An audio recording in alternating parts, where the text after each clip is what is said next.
OBS, but I'm gonna upgrade once I get back from everything next week or a week after. I'll probably upgrade everything because I just figured out how to stream properly last night. That was when I texted you. I was like, "Hey, go check it and make sure it's okay."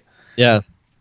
Yeah, I watched a little bit of it. Yeah, I tried to do it the night before, but it came out. You remember how when we first started doing the Nerd Cave, and it had that weird tinny like echoey sound? It was doing the same thing, and I couldn't figure out what I did the first time to make it stop. So I turned off the mic. So hopefully this will sound okay. Because I don't know what I did. So if everything's screwed up for Twitch tonight, I'm sorry. All my settings are getting screwed up here. Just so I can stream games. Yeah. But, all right. Well, it is on our Facebook page. All right. Let me make sure everything I've got everything turned up. All right. I got that turned up. That's low. That needs to be turned up. I'm sure everybody's loving this on Twitch. It's watching right now, if anybody's watching right now. Some behind the scenes stuff. Yes, BTS. Hashtag BTS. We'll put this on the Nerd Cave Retro DVD set. Yeah. All right. Well, I'm ready to go if you are. Let's do it. All right. Let's do this. Oh, before I do that, let me make sure I've got everything here that I need to read. All right. There we go. All right. 3, 2, 1. Damn it. Hold on. 3, 2, 1. This episode of the Nerd Cave Retro is brought to you by... Why is that not playing? Oh, it's doing it again. That same thing it did last time where it wouldn't play. Why are you not playing? Okay. Well, last time, didn't you restart the software? Yeah. Let me... Hold on. Oh, there it is. Okay. There we go. All right. Stop it. All right, let me go again. Hold on. Here we go. This episode of the Nerd Cave Retro is brought to you by Audible.com. Get a free audiobook download and a 30-day free trial at audibletrial.com/nerdcave. Over 180,000 titles to choose from for your iPhone, Android, Kindle, or MP3 player. You're listening to the Nerd Cave Network.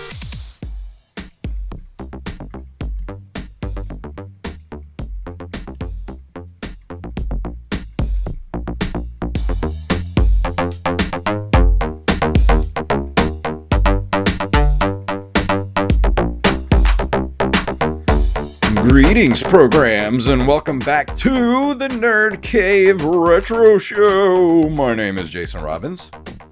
And I'm Derek Diamond. So, Derek, how was your day, my friend? Because mine was, okay, let me start that by saying I don't mind parades. I don't mind Mardi Gras. But I made the mistake, me and Tina made the mistake of buying a house on a parade route. Now, I hate Mardi Gras. So today was the D'Iberville Parade, and it's the most stressful day of the year for us. So I spent all day yesterday with a headache until last night, and decided to stream some Ninja Gaiden on my Twitch stream, and then all day today was pretty much just a giant stress bucket until the parade was over with, and you know, there's huge storms rolling through, so that made me laugh while, you know, people waiting for the parade, and then they're getting rained on, and watching people go up and down the street trying to find places to park, and I'm like, no parking space for you. So it was one of those days, but it's over with, and we're recording tonight. And then before I forget, let everybody know we are taking 2 weeks off after this show, because I'll be in Disney this next week, which I can't wait. It's going to be so fun. And then, of course, the week after, the 25th, the weekend of the 25th, Derek and I will be at Pensacon. And don't forget to come check us out at 5 o'clock on Sunday evening at the Grand Hotel Ballroom, where we'll be showing Survey, and we'll have a panel for the movie, which is a short film that Derek and I were a part of. And before I went off on a huge tangent, Derek, how was your day? Well, it's funny you mentioned having a headache yesterday, because I did, but for completely different reasons. Because and you'll get a kick out of this, because mutual friend of ours, Robbie, who is a co-host of the Nerd Cave podcast, and he's one of my oldest friends. We've been friends since probably close to 15 years. He's one of my oldest friends. We had his bachelor party on Friday. It didn't get too crazy, but I actually had to leave work a little early because of, we had multiple Mardi Gras parades in town. There was one Friday night, there was one on Saturday, and there was supposed to be one today on the beach, but it got canceled because of all the rain. Mm-hmm. So I had to leave work early because I work downtown, and I would have just been stuck, and I would have had to walk over to McGuire's, and I would not want to do that. So I left work early, and then got us a table. I had some delicious food. If you're ever in Pensacola, I definitely recommend McGuire's. It's amazing. McGuire's it's amazing. Is the best. It's so good. Dude, I still have dreams. I literally dream about that hamburger I had at McGuire's. I had the avocado burger. Best hamburger I've ever had in my life. Just hands down, best hamburger on the planet. If you're a fan of peanut butter, I definitely recommend the peanut butter burger as well. That sounds good. It doesn't... A lot of people think, oh, that sounds disgusting, but it's really, really good. We have a restaurant here on the coast called Mugshots that has a peanut butter burger that's really good. And Tina likes to go there, too, because they have veggie burgers available. So she likes that. And she always gets the fish and chips wherever we go. Mm-hmm. And McGuire's has really good fish and chips, too. Like, the fillet of fish that she got with her fish and chips was like... It was like the size of a laptop computer. It was like the biggest piece of fish I've ever seen in my life. It was like the burger I had, man. Dude, that burger was the size of a couch pillow. I could only eat about half of it. And I was like, I'm done. Can't eat this thing. It's like 8 pounds of burger. I love it, but I hate it. Yeah. So, no, we went to McGuire's, had food, and then went to... Cordova Lanes, which is a bowling alley not too far from where I live, and just basically just hung out at the bar. And some of us, I will say I did not partake, but a lot of us sang drunk karaoke, which Robbie did partake, and I do have video evidence of said stuff, and it's pretty awesome. But then, stayed there till about 1. Went to Waffle House, had some late night food, and then got to bed around 2:30, woke up at 6 with an awful hangover. Like the worst hangover I've had in years. Oh, man. So I don't envy you at all. So I took some Advil, chugged like 2 bottles of water, went back to sleep. I woke up, and it was 1:30 in the afternoon. Ooh. I was like, wait, what? I never sleep this late. Like if I sleep till like 8, that's sleeping in for me. Yeah. I usually get, if I sleep amazing. and sleeping into me is like 9, maybe. Yeah. Yeah. So that happened. And then today actually was not too far from your neck of the woods. I went to Gulfport and played some golf, and then went to the Island View Casino. And then got home about 5 minutes before we started. Yeah. So drove through rain, played golf in the rain, ran through multiple parking lots in the rain. It's just been raining all day, like nonstop. Oh, the weather's it's been gross for a while now, and it's not going to let up until me and Tina leave for Disney, and then it's supposed to be sunny and like gorgeous for like a week. I'm like, oh, right when we're not going to be here. Thanks. But you'll be in a much better place. Oh, so of course, that's okay. But no, other than that, typical, pretty much an uneventful week. Work and all that fun stuff. So, but to let everybody know, I did get my streaming up and running, so now I'll be able to stream my retro games to Twitch. So I think I'm going to have a schedule of probably Friday nights at 9 o'clock Central. I'll be streaming something retro game worthy. Nice. Thinking maybe this next week I might pull out some Castlevania. And oh wait, I won't be here, so it'll be the week after. And of Sweet. course, then I'll be at Pensacon, so it'll be a while before I can stream again, unless I can find a free night. But just follow me at JFunktastic, and you'll see when I put the link out, and you can join me to play some retro video games. Awesome. But well, let's go ahead and move into our news for this week. If I can find the thing here. There we go.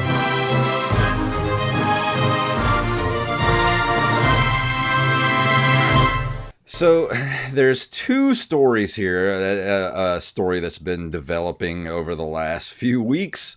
Of course, there was, let's see, which one of these came first? This was on Wednesday.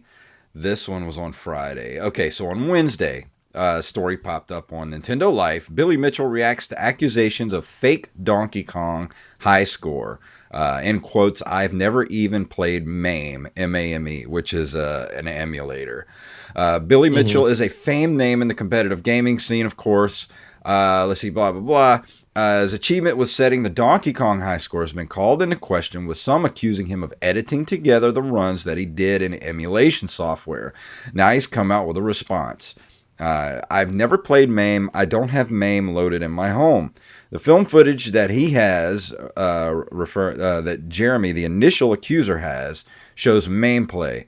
Now, I contend that if he gets the original tape or he gets the original room shot, he will see that what I say is true. I'm not disputing what he says, but I'm disputing the fact that I want him to have the original tape. And the fact of the matter is that the original footage was given to Twin Galaxies. Twin Galaxies has it or should have it. And if it's anywhere other than Twin Galaxies, that's a real problem. He says, Mitchell then goes on to explain that two other men, Todd Rogers and Pete Bouvier, were supposedly present when he set the score. And while some former Twin Galaxies workers have heard of the existence of a tape of that score being set, nobody has been able to find it. So that's his comeback on what they're saying. But there's also another one, article that popped up that said Donkey Kong scorekeeper. This is also from NintendoLife.com. Donkey Kong scorekeeper rubbishes Billy Mitchell's claim of fabricated footage. Mitchell's defense does not make sense. The saga of Billy Mitchell's Donkey Kong high score continues to rumble along, following accusations from score verifier Jeremy Young that Mitchell, who was a key figure in the cult movie Donkey Kong, used MAME to record his record-breaking runs on the game as opposed to original hardware. Let's see. Mitchell said, in the film footage that he has, shows gameplay. Of course, that's what I just read in the other article. Let's see. According to Young, the only other person who could have possibly switched the tapes is Dwayne Richard, a world record holder in several games on Twin Galaxies. Let's see. It's basically somebody saying that they swapped tapes. Billy Mitchell is saying that tapes have been swapped, and that they're the other guy here. Let's see, what's his name again? I'm losing. There's so many people in this. I'm losing track of who's who. Well, the way the article's put together is very convoluted, too. Yeah, basically, Billy Mitchell saying that the guy that's come out and said he used MAME software is saying that Billy Mitchell cobbled together different plays of Donkey Kong through the emulation software.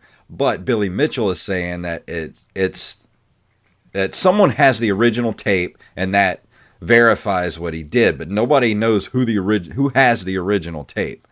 And it's so, like you said, it's so convoluted. I just don't know exactly what's going on with this thing. And it's a huge deal because, like we talked about, these records have been in place for 30, 35 years. And now everything's come into question. Everything. And of course, Billy Mitchell is right in the middle of all this. Of course, we talked a few weeks ago about, I think his name was Todd Rogers, the guy that had the Donkey Kong score taken from him, and a bunch of its other scores were found to be false as well. So this is really a black eye, not only to Twin Galaxies, but to kind of all of these record holders, because it's like, how are they going to verify this stuff? This whole thing is a mess. It is. It's giant really mess. a mess. So The thing that I'm curious about, at the end of the first article, it says Mitchell goes on to explain that two other men, Todd Rogers and Pete Bouvier, were supposedly present when he set the score. But Todd I'd Rogers love is to hear also one of the guys that has had his score ripped from him. So you can't take what you can't believe what he says. But what about the other guy? I've never even heard of this other guy. I haven't Bouvier. either. I'd love to hear a statement from him. Yeah. I mean, I don't want to cast judgment either way. I will say, and I don't know if you'll agree or disagree with me on this, but we've praised that documentary King of Kong. Yeah. Billy Mitchell was almost portrayed as like a villain. Yeah. In that documentary. So I'm like, was he really, or was that just how the documentary, was meant to make him out to be? I don't know. Like it's all become just this giant mess, and I really don't know what to believe. Yeah, I don't know either. I don't know what to think about Billy Mitchell. I mean, it always seems like, these guys that had all these scores, like the Todd Rogers and Billy Mitchell and all those guys back then, this is kind of like, they remind me of like, I don't know, like high school jocks who really peaked in high school and then never really did anything after that. So it's like they kind of hold on to that glory with all their might. And I don't know. It feels really weird to me. I don't really understand those guys at all. Yeah, it's weird. I mean, these guys are pushing 60 at this point, and now they're all fighting, and they're fabricating stuff to keep their high scores. Like, it's like the whole point of the King of Kong was, what's that guy's name again? Crap, I can't think of his name. The current record holder. But anyway, what's his name? He came along a few years ago and he beat the high score, and then all of a sudden Billy Mitchell comes out with another high score, and it's like, you haven't played this game in 30 something years and you're going to come back and blow this guy's score out of the water. That just seems fishy to me. It's almost like it's their way of, just trying to stay relevant. I guess. I don't know. This is going to be like a very Donkey Kong centric show, kind of a tease for my review a little bit later on. Yeah. But our last, I was going to say, that's why I wanted to bring this second part up to see if you could kind of make sense of this, because I couldn't make heads or tails of any of this. Well, even when I was reading the article earlier today, the way the second article is put together, there's just so many bullet points and then bullet points inside bullet points. And then there's where there's just almost like there's too much information. Yeah. And then there's they're talking about, well, this person says this and this person says that. And I'm like, well, who's this new guy you're talking about? Who is this? And then they're just, I don't know. It's just so convoluted and weird. But we're going to keep an eye on this, because I'm pretty sure we haven't seen the end of this. And there'll probably be a lot to talk about when we come back in 3 weeks. Oh, absolutely. But to close out our news for this week, also from NintendoLife.com, Data East makes its 2018 debut on the Switch next week with Gate of Doom.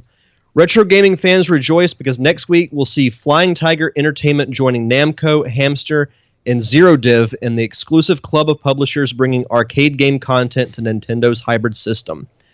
Gate of Doom, known as Dark Seal outside the United States, was released back in 1990, and along with an isometric take on Gauntlet, it adds several RPG elements. Right from the player selection screen, there are 4 staple RPG characters up for grabs: Carl the Knight, Freya the Sorceress, Ryger the Bard, and perhaps the most left field of the lot, Kirikaze the Ninja. That is really out of left field. Let's see. There's a video that I haven't had the chance to watch yet, but the game is scheduled for release on the American Switch eShop next week on February 15th for the price of $7.99. You will be able to download the very first Data East game to reach the system. I've never heard of this game, but I think it's cool that it's making its way to the Switch. Yeah, and I'm excited about Data East. Trying to come back into the spotlight because they were a pretty big publisher back in the original Nintendo Entertainment System days. And this looks pretty cool, and plus at a price point of $7.99, you can't really beat that. So I'm gonna check it out as soon as it gets released, and I'll play it and let you know what it's like. Because I'm almost done playing Blaster Master Zero for the Switch, and you were telling me about that. It's very, very good. We talked about Blaster Master a few weeks ago. Basically, what they did was they went back and they took the original Blaster Master ROM and they just beefed it up. With lots more story elements, new weapons, levels, and stuff like that. And it's like playing a 16-bit version of Blaster Master. It's awesome. So if you played Blaster Master back in the day and you have a Switch, $10, completely worth it. I might actually do a review of it when we come back because I really, really liked it. And if Derek, if you get it, we could do a dual review of it. I think that sounds like a great idea. Sounds good to me. But well, that does it for news. Yeah, I guess we'll go ahead and we'll move into this month in video game history. Why did the pipe not play? Something's going on with my pipe sound. It's not playing. There we go. Good Lord. What's going on with my soundboard tonight? In February 20th of 1987, Konami releases Contra in the arcade. Quite possibly one of the top 10 best games on the NES back in the 80s. I don't think I ever played the arcade version, though. No, I didn't either. And I briefly saw some gameplay of Contra, but I've never actually played the game myself. But I know it's one of those games that's like, one of the first ones you think of when you think of NES. Oh yeah, yeah. It's one of the must-haves for an NES collector. Let's see, February 10th of 1988, Enix releases Dragon Quest III. So that would that be Dragon Warrior? Yep, Dragon Warrior 3 in the US. So it's Dragon Quest in Japan. So I still have Dragon Warrior 1. I'd like to get into it and play it a bit. But I remember getting it with a subscription to, if you renewed your subscription to Nintendo Power, I think in 1990, I think it was, you got a free copy of Dragon Warrior 1, which was really cool at the time. $12 a year, I'm going to get Nintendo Power and a free game. You can't beat that with a stick. Oh, absolutely. Let's see, in February of 1989, Atari Games releases the Hard Drivin' arcade game with filled polygon 3D graphics, physics simulation, and a force feedback steering wheel. I remember Hard Driving, but I never really played this all too much back in the day. Yeah, I didn't either. The name sounds vaguely familiar, but I don't think I ever played one when I was a kid. I don't remember. I mean, we didn't have that many arcades around here when I was growing up, and there were games like it, but not the actual hard driving game. Yeah, we used to have an arcade in the mall called Aladdin's Castle. And I used to go there all awesome. the time. It was so cool because it was really dark in there, and you could hear it. This one thing that I miss is to hear the sound of an arcade. Like when you're walking, you're a kid, you got a pocket full of quarters. Your mom's going to shop at Belk or something. It's like you got a pocket full of quarters, and you're heading down the mall. And you hear that sound, that arcade noise, man. That was just it's like heaven. It's like approaching heaven when you're a child. The thing I miss the most about our mall is before it was remodeled several years ago, back when I was a kid, we had this huge arcade right next to a movie theater. That's how in the ours mall. was. So So you couldn't get any better than that. You go watch a movie and then you just walk right next door and you go to the arcade. And yeah, it's the same thing. And I remember when I went back and watched The Wizard a couple of years ago, the scene when Jimmy's in that arcade, trying out all the games and hearing all the sound effects and everything in the background. It was awesome. Such a good. I wonder if they have that on YouTube, just like a 10-hour loop of like an arcade sound. And I could just lightly play it in the background of the show while we're doing this. That'd be awesome. Coming to you live from the arcade. It's Nerd Yes. Cave Retro.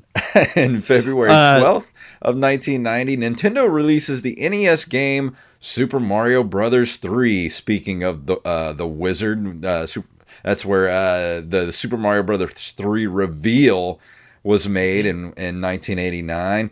In North America, it sells 17.28 million copies, making it one of the best-selling standalone video games of all time. That's a lot of freaking copies. Yeah, I mean it's one of, if not, the most like highly reviewed like old school Mario games. I mean, we even had on one of our earlier shows, we had our debate on which game is better, Mario Brothers 3 or Mario World, and it's really one of those games where they're so close, but it's really, I think, the sentimental value that separates it. But, Mario Brothers 3 is great. My first introduction to it was actually the Super Mario All-Stars version, and then went back eventually and played the old, NES version. But, it's great. It still has my favorite power-up, the raccoon ears and the tail. Oh yeah, I'll never forget sitting in the movie theater watching The Wizard and that reveal of Super Mario Brothers 3. It was just like jumping out of my seat. Like, yeah, Super Mario Brothers 3, when's it coming out? I want to play it now. It also inspired a animated series. I don't know if you ever watched the old Mario cartoon, but of course they I had did. They had, the Mario Brothers Super Show where they had the live action segments, which are so bad, but I they're love them. awful. Yeah, but the Mario Brothers 3 cartoon I think was my favorite because it had, it introduced the Koopa Kids and I like all of them. So I think the Super Mario World was actually my favorite. that was a good one too. Yeah, because I remember they had Super Mario World. But which one had the Legend of Zelda cartoons with it? Was that the Super Mario Super Show? Yeah, because they played Mario Monday through Thursday, and then Zelda was on Fridays. Yeah, because I remember when Super Mario World was out, it was Super Mario World, and then they would play Captain N the Game Captain Master. N. Yeah, man, we had such a good childhood, man. Right? Well, something that we didn't talk about in the news segment, there's going to be an animated Mario movie. Oh, that's right. I can't believe I didn't put that in the news. I completely forgot. I meant to. I completely forgot about it. So I'll that one's on me. But no, it's being made by Illumination Studios, the same group that did the Despicable Me trilogy. Yeah. I think that style is the perfect way to go. Oh, yeah. Mario cannot be live action. No. It just can't. But I think, I'm confident that Nintendo will make sure that this is done right. Yeah, they because don't we all know what happened last time. They don't want to have another Super Mario Brothers fiasco like they did back in the day, because we still have to do the commentary track for that. Hey, I'm down to drive over to your house and make it happen, but Wally has to do it. Okay, I'll let him know he has to. He can't get out of it. Let's see. Next, we have February 14th of 1991. DMA Design releases Lemmings, a puzzle game that requires the player to lead a group of lemmings through a dangerous environment to an escape portal. I remember this game for Super Nintendo because it was on the cover of an issue of Nintendo Power. Mm-hmm. But I never played any of these games. I honestly had no idea that the series was even older than that. Like, I thought it made its debut on the SNES. Yeah, I remember this coming out too for the SNES, and I had no desire to play it. Like, it just didn't. There was nothing about it made me want to play it. Yeah. Even though Yeah, same they here. did a big write up about it in Nintendo Power, it was on the cover. Still, it didn't do anything for me. Yeah. And also to close us out for this month in video game history, on February 6th of 1991, Capcom releases Street Fighter II for arcades.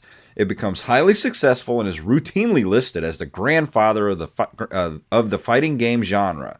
It is also credited with revitalizing the arcade game industry at the time and popularizing direct tournament level competition between players. Now, who didn't play Street Fighter II incessantly in the arcades? And then it came out for Super Nintendo and was exactly like the arcade. Mm-hmm.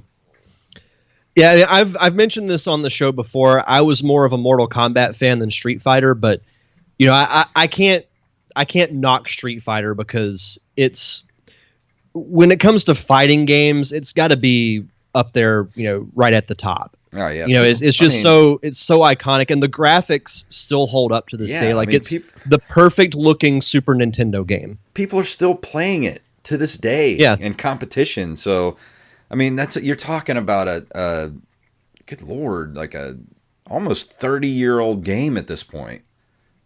I mean, they brought in Ryu to be a character in the latest Super Smash Brothers. Yeah. So I mean, that should tell you how relevant that franchise still is. That is quite a legacy. But Derek, we got to talk about some books before we go into our review for this week. So what you been reading? So for you, the listeners of the Nerd Cave Retro podcast, Audible is offering a free audiobook download with a free 30-day trial to give you the opportunity to check out their service. Still checking out Ready Player One. As I mentioned before, it's kind of a beefy book when it comes to the audio version, but it's really good so far. It's written by Ernest Cline and narrated by Will Wheaton of Star Trek: The Next Generation fame. Will Wheaton. If you love 80s pop culture, the book is right up your alley. I can't wait for the movie. I'm ready for it to come out because I have a feeling that it's going to be, when this year's over, it's going to be in my top 3, I think. I have pretty high hopes for it. I do too. I can't wait to see it. So, but other than that, they've got fiction, nonfiction, mystery, romance, sci-fi, gaming. They have several gaming books from World of Warcraft, Gears of War, Mass Effect, Halo. Really anything you can think of, Audible has. And if you're always on the go like I am, then Audible is a fantastic service to be able to read without having to sit down and read a physical copy. And I can't stress this word enough, free. It's the best 4-letter word in the English dictionary. And if you want to do that, go to audibletrial.com/nerdcave. Again, that's audibletrial.com/nerdcave for your free audiobook download and 30-day free trial. And this week, Derek's talking about...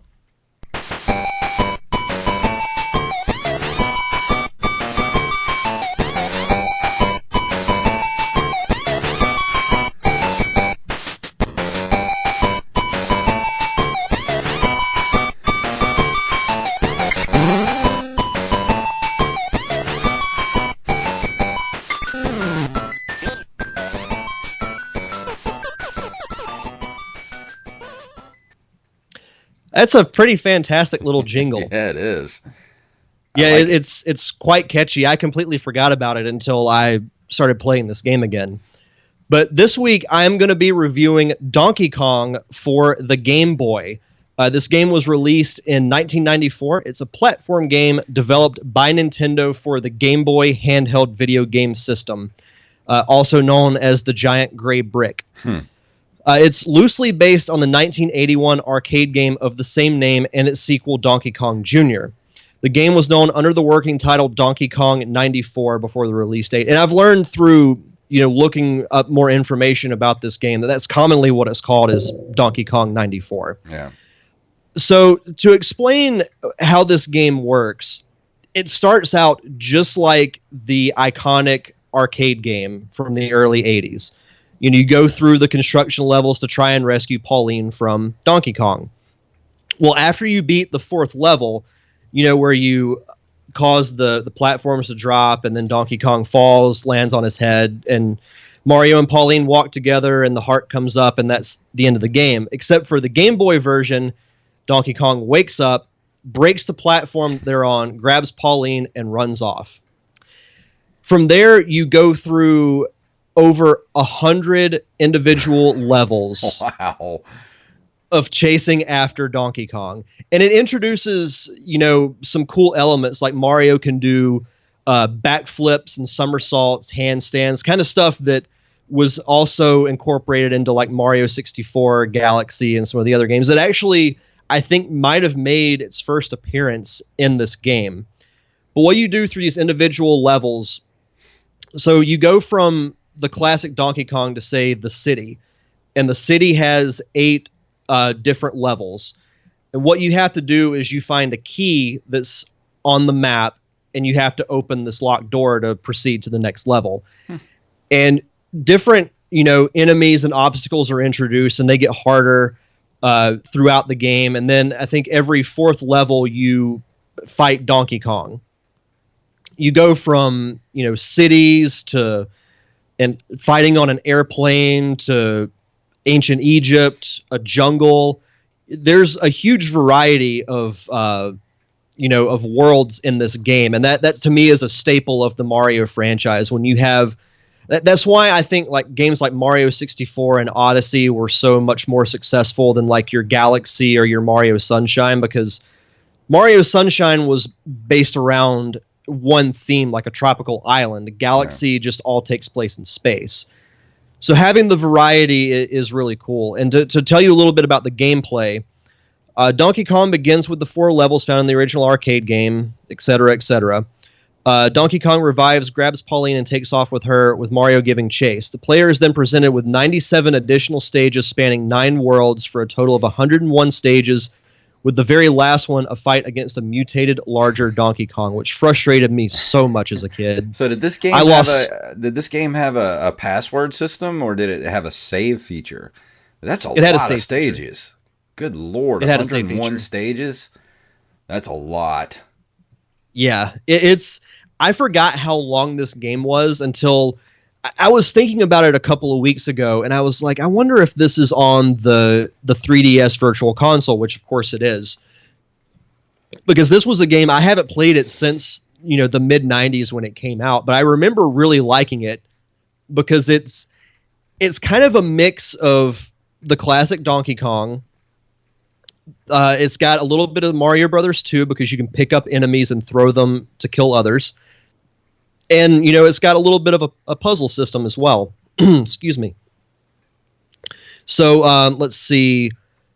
After the 4th level of every world is cleared, a short cutscene is shown depicting a player's abilities that may be needed for the upcoming levels or to introduce new kinds of traps. And then after every 4th level, you can save your progress. So there's a little bit of a limited save feature, but there is one, which is much better than nothing. Yeah, well, it says every 4th level is a battle level, which the player must either try to reach Pauline, like the original levels, or defeat Donkey Kong by using his own barrels against him. Mm-hmm. Yeah, so there's a lot of... it's a nice balance of different styles of Mario games that are combined into one. As I said, similar to Mario Brothers 2, he's able to pick up and throw items or certain enemies. And it's, it kind of reminds me with the key. It kind of reminds me of when you got the potion in Mario Brothers 2, like how valuable that item was. Yeah. Then, of course, you can do your backflips and your somersaults and whatnot. And then what's cool is later on in the game, Donkey Kong Jr. shows up. I think when you get to the jungle level, he shows up, and he'll be in levels every now and then, and he'll like flip a switch that might put some more obstacles in your path. So there's quite a bit to like about this game, because it's Mario platforming at its finest. And it's kind of like putting a fresh coat of paint on an old product, but it's good. And I haven't beat the game since I started replaying it, just because it's so long, and I honestly forgot how long this game was. until I was watching footage on YouTube, and they're like, "Oh yeah, there's over 100 stages in this game," and I'm like, "Yeah, there's no way I'm gonna beat this in time for Sunday." But it's a lot of fun. If it's ever released on the Switch, that's what I would recommend that you get it because I think you would really like it. And that's what I'm wondering. I really think Donkey Kong is primed to make a sort of a comeback, especially with, the Switch, because like if they were to redo this game for the Switch with updated graphics and music, I think it would sell really well. And I think Donkey Kong deserves to make a comeback, like another, Donkey Kong Country or something like that for the Switch. And maybe they're working on it right now, but it seems like it's, as of right this second, it seems kind of like a wasted property that everybody loves from Nintendo. I mean, he did get a little bit of a comeback in the latest Mario game, Mario Odyssey, with the kind of the throwback 2D levels that you would do in the game, especially in the New Donk City. And like that to me told me that like, hey, Donkey Kong is still on their minds. So are we going to get another Donkey Kong game soon? I think I might have told you this, but not too long after I got Odyssey, I remember texting you saying there was a part in the game that honestly got me choked up a little bit. That Donkey Kong bit was it. Yeah. That, and when you go in the theater and you play through the original like World 1-1 from Mario Brothers, I was just as soon as I walked in the theater and I saw it, I was like, oh shit. I'm probably gonna get a tear in my eye. Yeah, I mean, he's still in Mario Kart. So it seems like it's a no-brainer if they were to come out with another full Donkey Kong game, and they could prime the public by re-releasing this for the Switch. That would just be a no-brainer to me. What's cool is when the Super Game Boy came out for the SNES, which was basically this giant cartridge that you could put your Game Boy game in, put that in the Super Nintendo, and basically play your Game Boy games on the SNES. Well, one of the cool features was from this game because it made the game, it turned the game into color. Yeah. And also had a cool border that looked like the old Donkey Kong arcade machine, which it was a really cool thing. And I didn't even know this. Like, I've heard of these games, but for the Game Boy Advance, they started this series called Mario versus Donkey Kong. And when I saw it, I was like, oh, that reminds me of that old Donkey Kong game I played for the Game Boy as a kid. And the gameplay is very similar to it. And I had no idea because I've never played any of those games before. Because they were supposed to do a remake for this game for the Game Boy Advance, but it turned into Mario vs. Donkey Kong, which has launched a whole separate series. But as far as its reception goes, Donkey Kong has received positive reception from critics, holding an average score of 84.93 at Game Rankings. GamePro described it as both a great killer app for the Super Game Boy and an excellent game in its own right. They particularly praise the nostalgia value of the arcade game levels, the intellectually challenging puzzles of the new levels, and the overall longevity of the game. Electronic Gaming Monthly gave it their Game of the Month award, similarly hailing it as an excellent killer app for the Super Game Boy and commenting that it brings back all the best aspects of the arcade while introducing new concepts and making the game better. Electronic Gaming Monthly gave it an 8.25 out of 10, and All Game gave it 4.5 stars. So, overall, and I give credit to Nintendo for, not taking the safe route with doing this. Yeah. Oh, go ahead. Oh, I was going to say the official Nintendo magazine ranked Donkey Kong 89th on their list of the 100 greatest Nintendo games. It deserves to be on that list because they could have just gone the easy route, but the fact that they added new aspects to the gameplay, added new, variety of levels, new enemies, being clever with the boss fights, and they're not all exactly the same. Yeah. It's a really good game. And I'm really glad that I was reintroduced to it. Like, I just randomly thought of it one day. and downloaded it. And that's why I told you, I wanted to change my review to this, because I just kind of got sucked into it and I played it for an hour and a half. Yeah. And I haven't done that with a game in a bit. So that was why I wanted to talk about it. But if you're a fan of the classic Mario games, if you're a fan of Donkey Kong, the old arcade game, definitely check it out. If you own a 3DS, I would definitely pay. I think it was like, it may have been $5. It might have been a little bit more. I can't remember the exact price, but it's well worth it. And if it comes out for the Switch, I would recommend that you should get it like day one. I have no doubt that you would love this game. Yeah.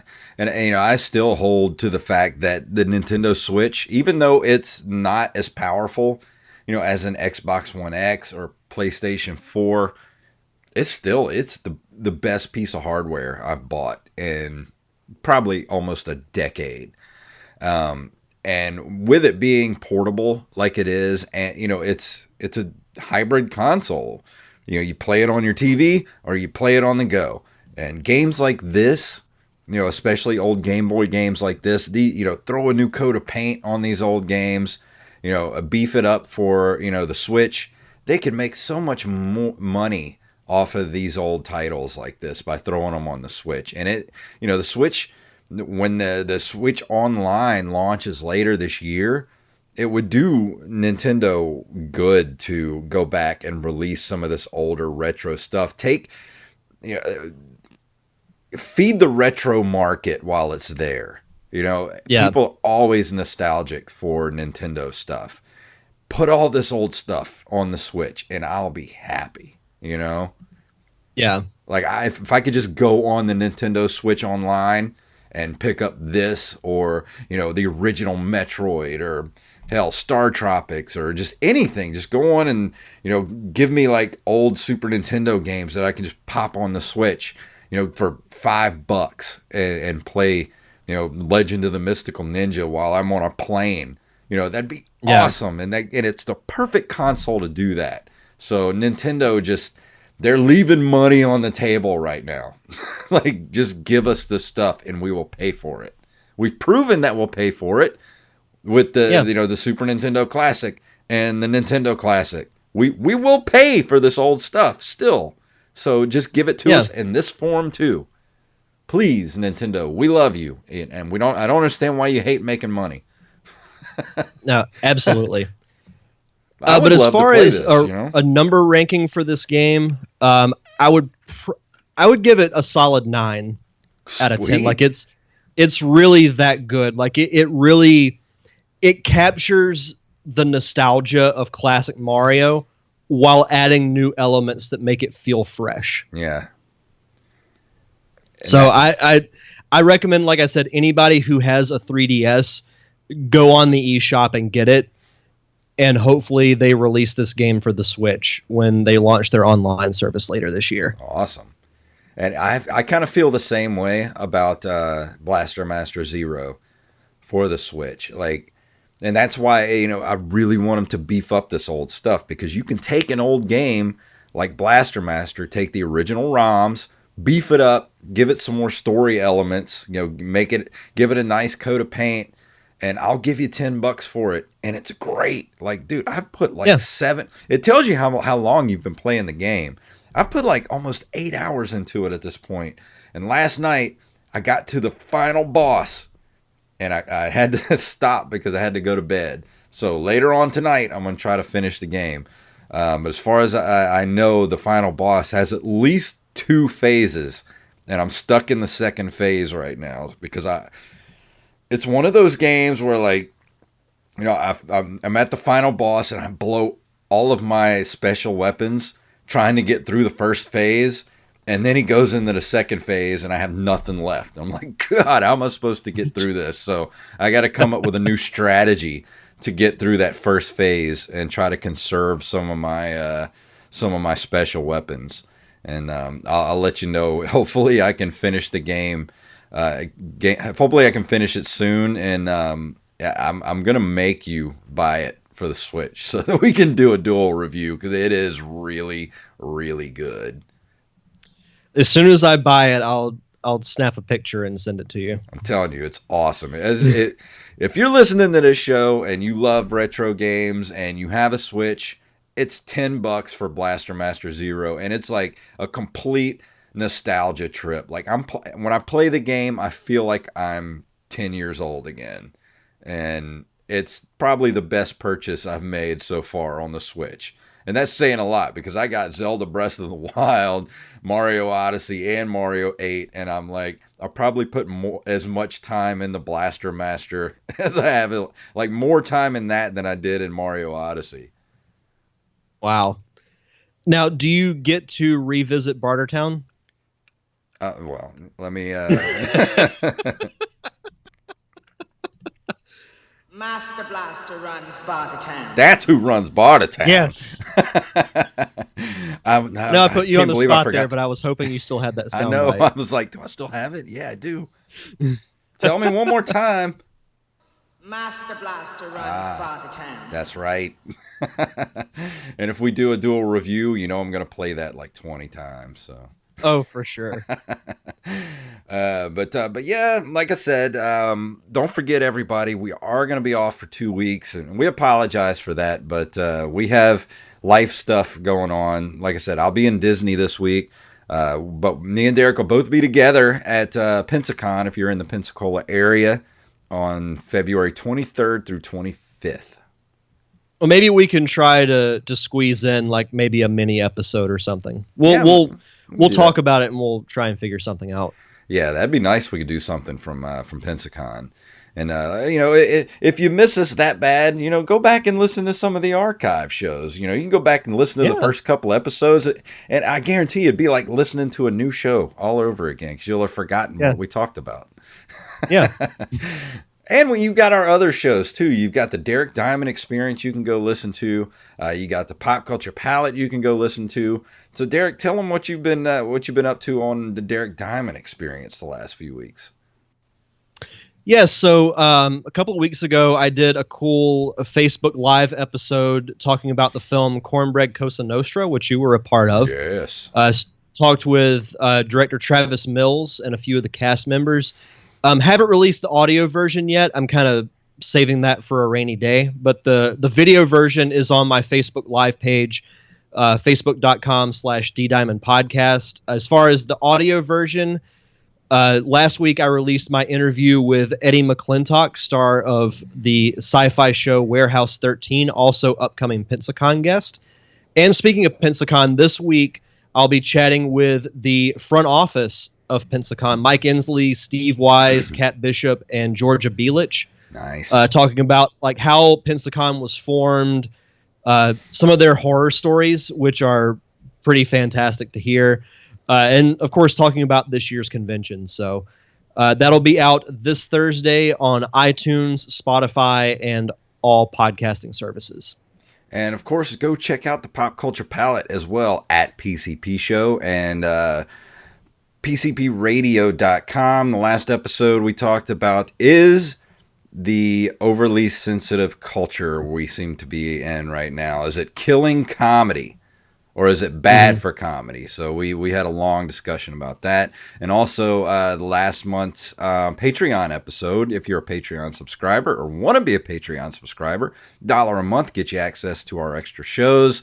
We did Disney Family Feud for our game show last month, which was really fun. So just $1 a month will get you the extra episodes from the Pop Culture Palette. As far as Nerd Cave Retro goes, please go to iTunes or Stitcher, wherever you download the show from. Leave us a review. Leave us a star, how many stars you would give us, and leave us a review. Don't take but a couple of minutes, and it helps us out a lot by putting us further up in the rankings and putting us in front of more people. Trying to build a community here, folks. And you folks have been very chatty the last few weeks, which is awesome. Like, I'm always getting messages on Facebook, Twitter. I don't know if you saw the ones on Facebook, Derek, but everybody's been getting a hold of us on Facebook and Twitter, and it's great. We love hearing from everybody. And please, you can follow us on Twitter at Nerd Cave Retro, and also Nerd Cave Retro on Facebook. Tell us what you think of the show. Tell us what you want us to talk about. And we love you guys. So thank you for listening and hanging in there with us. So anything else you want to talk about before we go, Derek? Real quick, I did want to say this isn't retro gaming related, but I didn't realize this until you posted it on Facebook the other day, because we're both big fans of this band. But Van Halen, 40 years ago, released their first album. Holy crap, I know. Dude! What? Probably my favorite concert that I've ever been to was when David Lee Roth briefly reunited with Van Halen a couple of years ago. They played in Birmingham, and I got to see them live, and they were amazing. Eddie Van Halen is a god. I have yet to see them live with David Lee Roth. I saw them live with Sammy Hagar for the For Unlawful Carnal Knowledge tour back in 1991, I think it was, or 92. I was in ninth grade, and it was the very first concert I got to go to by myself. I went with a friend of mine that I went to high school with, and we got to go see Van Halen, and we got to see a little band called Alice in Chains open up for them before anybody knew who they were, and it was awesome. So that was a really cool concert. I've got to see them with David Lee Roth, man. Van Halen is arguably my favorite band of all time. And Van Halen 1 dropped 40 years ago on February, what's today? 10th. On February 10th, it dropped. And it's the same age as me. That is insane. And I can reach right back here, and I have it on vinyl, which you can see right here. My favorite album of all time, Van Halen 1. They did, when David Lee Roth reunited with them, they did a show in Tokyo, and I have the vinyl version. It's four records, but it's an awesome show. It's probably my favorite live show that I've ever heard, on album. Yeah, because they play all their classics. Oh yeah, and it's awesome. My brother is he's a audiophile, and he has a room under his house dedicated to just listening to music. He's got a Macintosh stereo system with these big huge speakers, and he's got an entire wall that's nothing but record slots, and he's got thousands of records. He's got thousands of CDs, tapes, 8 tracks, and he always somehow finds all these weird bootlegs, and he gets them, and then he puts them on thumb drives for me, and mails them to me. And he mailed me a thumb drive not too long ago that had a bunch of Van Halen concerts back from early 80s, late 70s, and they're not crappy recordings either. They're recordings off the actual soundboard. So they sound like a really good live album, and they're freaking awesome. And they're all up in my iTunes library right now. And this was back when, I hate to say this, but this was back when Dave could sing somewhat live. He's not all that great these days, but hey, he's Diamond Dave, man. He can do whatever he wants. And the guy, I truly believe, is insane. He is, but he's Diamond Dave, man. Yeah. Yeah, I mean, the guy's great. So, yeah, I just wanted to throw that little nugget out there, because when you posted, I was like, holy crap, 40 years, that's crazy. It still holds up. It's one of the best just one of the best rock and roll records ever made. Yeah. It is perfect from beginning to end. And I grew up on that type of music too, so. Oh, of course. Hearing, seeing that, and I went back and listened to a couple of the songs, and it was great. All you millennials out there, you need to go listen to some Van Halen, and go drive too fast and do something crazy. Oh, man. So yeah. But yeah, that's all I've got for this week. Awesome. Let's go ahead and play our music here. If I can get it playing. What is wrong with this soundboard, man? I got to get this thing worked on. If you would like to email us, we're at nerdcaveretro@gmail.com. You can find us on our own website at nerdcaveretro.com. We're on Instagram and Twitter at nerdcaveretro, and you can follow us individually at jfunktastic at Derek_Diamond. We're also on Facebook at facebook.com/nerdcaveretro. And keep those comments coming to us and talking to us online. We really dig that. So thank you guys. And Derek, tell them what it's all about. Whoa, whoa, whoa. Jamie's crying. Yes.